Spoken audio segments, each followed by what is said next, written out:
Oh hey, what's up out there in that YouTube world? So this is meant to be a video geared towards beginners for the squat. And like I said, we're gonna work through this quick, 5 minutes. It's not meant to be every possible squat in the world, but what we're gonna do is talk about the basic air squat. So I was just doing a few reps because I like to do those in my spare time.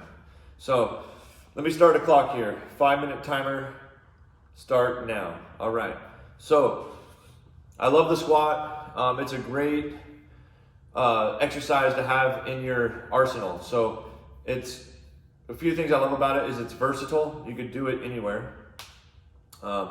It's also a great way to develop your glutes, thighs, and hips.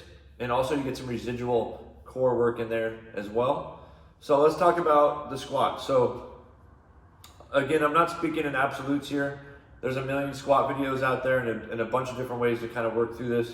I'm just going to talk about the ways that I find to be most effective. So let's talk about general setup. So for the squat, the general setup we want to have here is feet roughly shoulder width apart. And this is something you're going to need to test out based on what feels the most comfortable and what will allow you to work through the best range of motion.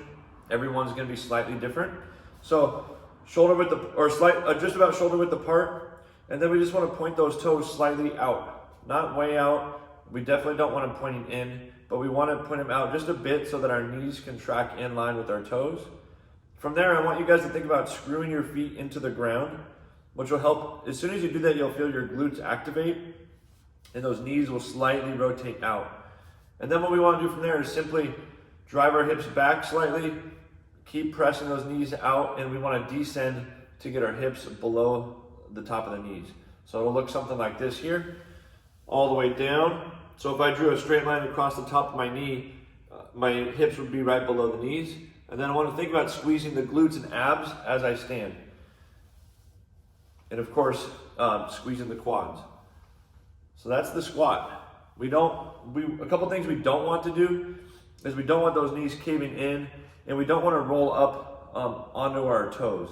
So you want to keep those feet flat the whole time that we're working through all of the reps of the squat. So a couple things here. If you're brand new to this, I believe a full range of motion squat, what do I mean by full range of motion? Hip crease below the knees is the best way to develop strength in the whole system. So it helps take your knee through that full range of motion.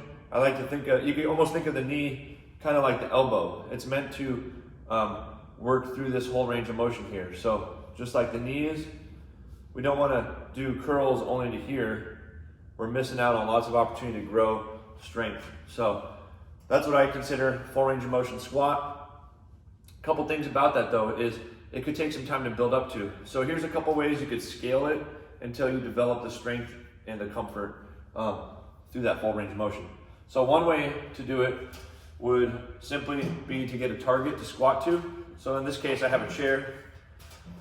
So you could do this on a couch or chair in your house. And I'm just gonna set up the same way we talked about. And then I'm just gonna squat down to that target and then stand. Really focusing on not getting relaxed, not leaning back, but just barely touching and then right back up. So one thing we could do is practice like 3 sets of 20, 3 sets of 15, something like that as a warm up before you work out, or just any time of the day that you just want to get a little bit of movement. Another thing you could do is hold on to the chair. You could play with your foot setup, and then I'm going to use this just to kind of give me some counter balance and some stability so I don't fall back if I'm worried I'm going to fall back, and then I can stand here. So I can kind of hold on to an object like so. And just don't forget, guys, practice, have some fun with it, and that is my 5-minute squat video. Technically it was 4 minutes. All right, take care.